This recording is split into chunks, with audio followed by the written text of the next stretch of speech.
नमस्कार दोस्तों, मेरा नाम है विजय कुमार। आप देख रहे हैं कॉमिक्स पिटारा चैनल को।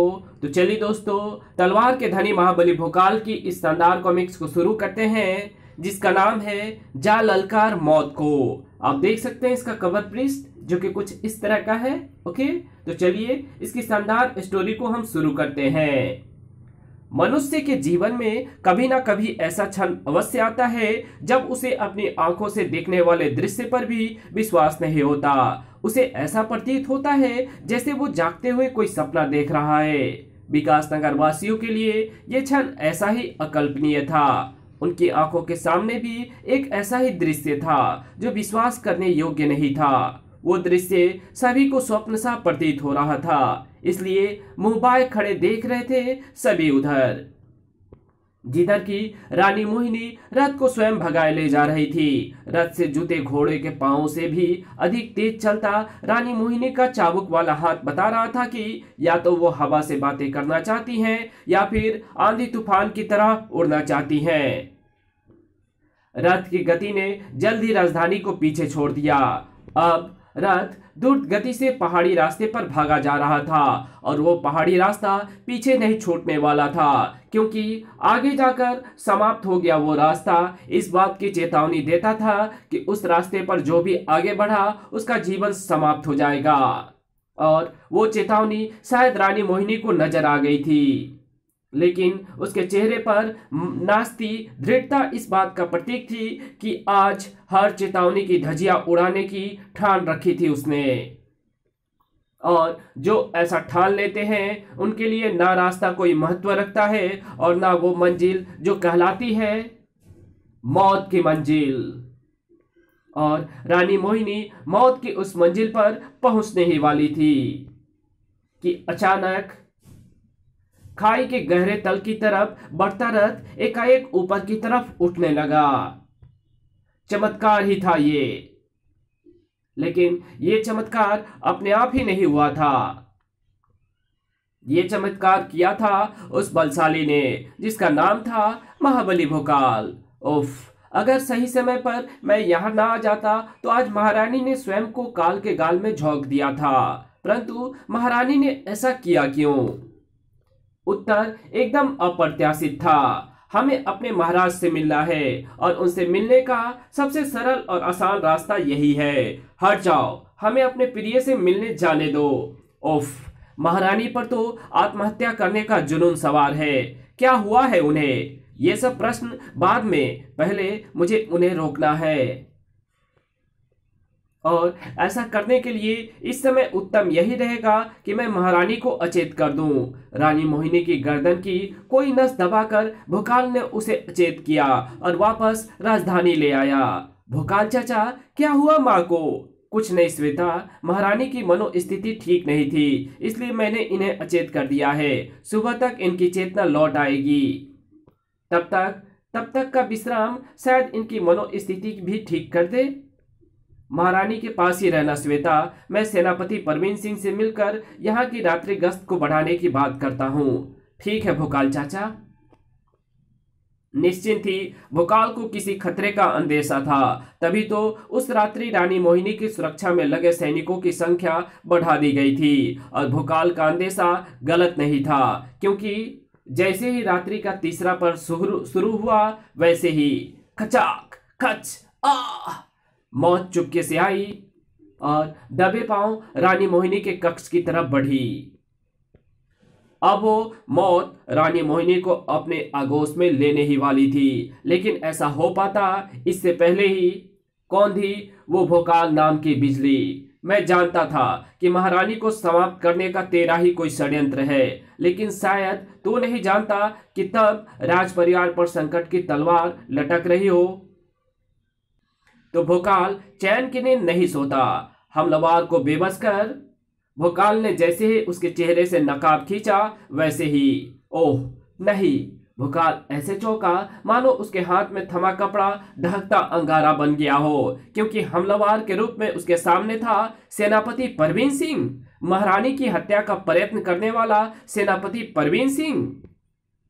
नहीं, कुछ गड़बड़ है, क्योंकि सेनापति की हालत बता रही है कि उसकी मनोदशा ठीक नहीं है। ये ऐसे गुर्रा रहा है जैसे इसे मिर्गी का दौरा पड़ गया हो। ये मुझ पर भी आक्रमण कर सकता है, इसलिए अच्छा यही है कि मैं कुछ सोचने की बजाय सेनापति को बेहोश कर दूं। भोकाल के एक नपे तुले वार ने सेनापति को बेहोश कर दिया। जैसे सेनापति नीचे गिरा वैसे ही, अरे ये सेनापति के कपड़े से क्या गिरा? टनाक! आंख, ये तो कोई कांच से बनी विचित्र सी आंख है, लेकिन ये आंख सेनापति के पास क्यों थी? अरे अचानक भोकाल की आंखें फटी की फटी रह गई और पलक झपकते ही उन आंखों में हिंसा ही हिंसा भर गई और भोकाल की आंखों में तांडव करती वो हिंसा दूसरे ही पल उसके हाथों में नजर आई, उस तलवार के रूप में जो सामने आने वाले हर किसी का लहू चखने को तत्पर नजर आ रही थी। और इस समय सामने थी श्वेता। भोकाल चाचा, ये आप तलवार लेकर मेरी तरफ क्यों बढ़े आ रहे हैं? क्या हुआ है आपको? रुक जाइए। लेकिन भोकाल नहीं रुका और ना तलवार थामे उसके हाथ रुके। उठ गए वे तलवार को श्वेता के लहू से नहलाने के लिए। नहीं भोकाल चाचा, नहीं। पूरी शक्ति से श्वेता के गले से निकली वो चीख दहकती सलाखों की भांति भोकाल के अंतर्मन को झकझोरती चली गई और उसे ले आई वास्तविकता के धरातल पर। श्वेता, क्या हुआ? तुम इस तरह चीख क्यों रही हो? नहीं। भोकाल के इन शब्दों ने श्वेता की आंखों में आतंक की जगह संतोष के भाव भर दिए। भोकाल चाचा, आप ठीक हो गए? मैं ठीक हो गया। क्या हुआ था तुझे? क्या हुआ था मुझे? श्वेता ने बताया तो भोकाल के हाथ पांव फूल गए। ओह नहीं, मैं तुम्हें तलवार से काटने चला था। ओह! अचानक भोकाल चिहुका। वो आंख, वो कांच की आंख है मुझ में आए परिवर्तन का कारण, और वो आंख सेनापति के कपड़ों से गिरी थी। भोकाल ने तुरंत ही उस आंख को एक कपड़े से ढक दिया। अच्छा हुआ ये आंख मेरे हाथ से गिर गई, वरना मेरी तलवार तुम्हारी गर्दन काट कर ही रुकती। श्वेता, कांच की ऐसी आंख मैंने माँ के पास भी देखी थी। सेनापति की तरह महारानी के पास भी ये विचित्र आंख थी। इसका मतलब महारानी और सेनापति ने जो कुछ किया इसी विचित्र आंख के कारण किया। आप सही कह रहे हैं भोकाल चाचा, परंतु ये आंख माँ और सेनापति के पास पहुंची कैसे? जिसने भी उन आंखों को महारानी और सेनापति तक पहुंचाया वो मित्र हरगिज नहीं हो सकता। वो कोई ऐसा शत्रु है जो अपने किसी उद्देश्य को पूरा करने के लिए कोई घिनौना षड्यंत्र रच रहा है। और वो शत्रु कौन है, मुझे इसका पता अतिशीघ्र लगाना होगा।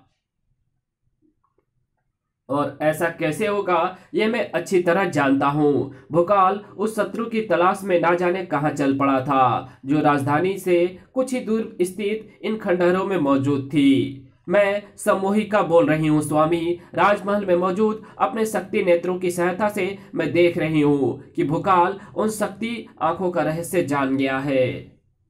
अब वो मेरी तलाश में निकल गया है। वो शीघ्र ही मुझ तक पहुंच जाएगा। पहुंचने दो, क्योंकि जब तक वो तुम तक नहीं पहुंचेगा हमारा काम नहीं बनेगा।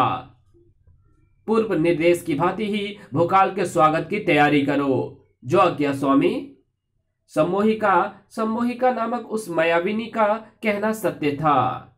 सचमुच जल्द ही वहां पहुंचा था भोकाल। तिलिस्मा ने उन विचित्र कांच की आंखों से संबंधित प्रश्नों के उत्तर में इसी स्थान को अपने चित्रपटल पर दिखाया था। इन्हीं खंडहरों में कहीं मौजूद है विकासनगर का शत्रु, इसलिए मुझे इसमें प्रवेश करते हुए अत्यंत सावधान और सतर्क रहना होगा।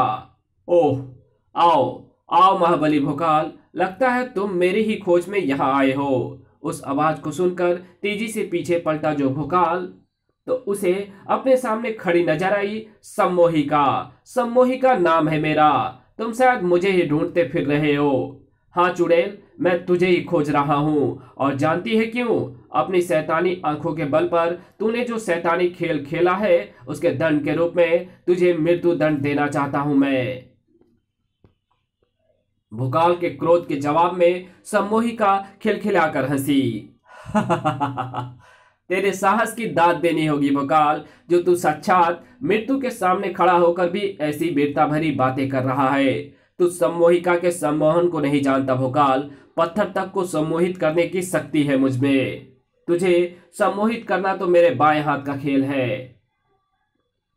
सम्मोहिका के हाथों से सम्मोहन चक्र निकलकर भोकाल की तरफ बढ़े, लेकिन वे भोकाल को सम्मोहित कर पाते उससे पहले भोकाल ने परहरा की मदद से उनसे बचने का प्रबंध कर दिया। तेरे सम्मोहन से तो मैं बच गया, अब तू जरा भोकाल के कहर से बचकर दिखा। धर चोट खाई नागिन की तरह फुफकारती संभली सम्मोहिका। मेरे सम्मोहन से बचने के लिए तूने अच्छा प्रबंध किया है भोकाल, लेकिन तू मेरी जिस सम्मोहन शक्ति से बच गया वो बहुत ही साधारण शक्ति थी। मेरे पास साधारण शक्ति के साथ साथ सम्मोहन की ऐसी भयंकर शक्ति भी है जो फौलाद को भी चीर कर अपना प्रभाव दिखा दे। उनके आगे तेरी आंखों पर चढ़ी इन किरणों की पट्टियों की क्या बिसात है। इस बार अत्यंत प्रचंड रूप से सम्मोहिका के हाथों से निकली सम्मोहन शक्ति ने भोकाल को घेर लिया। उफ! और तब तक घेरे रखा जब तक भोकाल के घुटने जमीन पर नहीं टिक गए। बड़ा आया था सम्मोहिका का सामना करने। बोल, कौन है तू? आपका दास। दास है तो स्वामिनी की आज्ञा मान। उठा अपनी तलवार और काट कर रख दे अपनी गर्दन मेरे कदमों में। जो आज्ञा स्वामिनी। सम्मोहित भोकाल ने सचमुच किसी दास की तरह ही सम्मोहिका के आदेश का पालन किया। अपनी तलवार उठाकर गर्दन पर लगा ली उसने। अचानक एक झटके के साथ ही भोकाल स्वयं ही अपनी गर्दन अलग कर देने वाला था, लेकिन ऐसा वो कर देता उससे पहले ही एक तरफ से आकर वे चक्र भोकाल की आंखें और मस्तिष्क से टकराए। तुरंत ही भोकाल का सम्मोहन टूट गया और इसी के साथ सम्मोहिका को लगा तेज झटका। उफ! मेरे सबसे शक्तिशाली सम्मोहन को किसने तोड़ा? मैंने।